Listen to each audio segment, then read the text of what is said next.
Nagpasampol ang MMDA sa sistema sa terminal para sa mga bus mula sa Timog Katagalugan gaya ng Cavite at Batangas. Kahit kasi inaalmahan ng mga bus operator, hindi na raw aatras ang MMDA sa pagbabawal sa mga provincial bus na makapasok sa EDSA simula sa ika-6 ng Agosto. Mula sa Parañaque, nakatutuklay si Julius Segovia. Julius! Mel, nandito nga tayo ngayon sa Southwest Terminal dito yan sa Parañaque City kung saan nga dediretso yung mga pampaserong bus na galing sa Cavite at sa Batangas dahil simula nga sa August 6, bawal na sila at hindi na sila pahihintulutan pa ng MMDA na makabiyahe sa Metro Manila. Alisunod na rin sa bus-bus nga ng LTFRB dahil sa inamyendahan nilang prangkisa. Kung inyo makikita talaga namang all systems go na dito sa loob ng terminal, nakahanda na yung mga karatula dito sa mga loading bay kung saang lugar sa Cavite at sa Batangas. Dito mag-aabang yung mga pasahero para nga sa August 6. At yung makikita may TV monitor din na nandito para maging gabay. Ito yung guide ng mga pasahero para kung lalakad na ba at babiyahe na yung kanilang bus. Pero sa kabilangan ng bagong patakarang ito, Mel, talagang hindi pa rin nawawala ang pag-alma ng ilang bus operators. Mahigit 2 milyong sasakyan ang bumabiyahe sa Metro Manila araw-araw ayon sa MMDA. Sa kabuuang bilang na ito, lampas 40,000 lang ang mga bus, ang bulto, mga kotse na abot sa mahigit 1.5 milyon. Kaya umaalma ang bus operators. Bakit sila raw ang punterya ng MMDA? Simula kasi August 6, hindi na makakabiyahe ng Metro Manila ang mga provincial bus na galing Batangas at Cavite para raw maibsan ang buhol-buhol na trapiko sa EDSA. Karamihan naman sa mga Pilipino talagang nagbabas, mga mahihirap. Bakit naman pinubunto nila sa bus? Samantalang ang bus marami nakikinabang, mga public utility, hindi katulad sa mga private, isa, dalawa. Hindi naman kami ang talagang nakakasikip ng EDSA Kasi kami ikot lang na ikot dyan sa Pasay Rotonda. Ang iba, wala namang masyado ritong linya na EDSA Loton.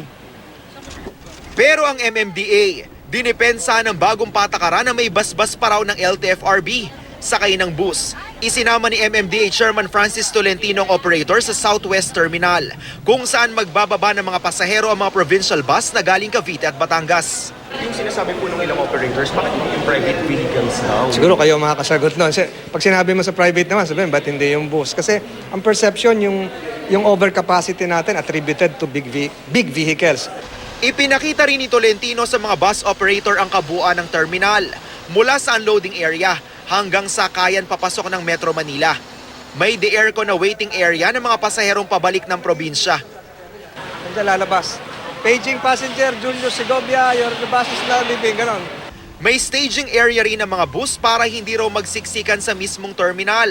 Kada 15 minuto ang alis ng bus. Pero hiling lang ng bus operators, iklian ng interval kung rush hour.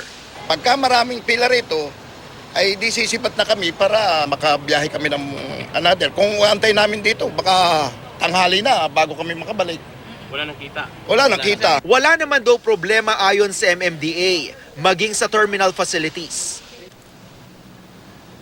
Lahat nito para sa kanila eh. Lahat nito para sa kanila. So nakita nyo, wala nang sisingilin terminal fee. Mas gusto ko na libre ito eh. Kaya naman paborat, hindi. Wala naman kami nang magagawa eh. Di ba? Nandiyan na pagod na kami. Lahat na ng kaparaanan na ginawa namin, kumagasano, wala na kami magagawa.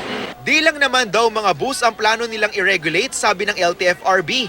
Pinag-aaralan na raw ng gobyerno pati ang mga AUV. Mel, ngayon pasukin naman natin ito yung waiting area ng mga pasahero nga na galing sa Cavite at sa Batangas pa uwi ulit sa kanilang probinsya. Kung yung makikita ay talaga namang magiging komportable yung ating mga pasahero pa uwi sa kanilang probinsya dahil maganda. Bukod sa maganda yung mga upuan, Mel, the aircon pa. At bukod pa dyan, Mel, meron din mga TV monitors kung inyong makikita ay nandyan.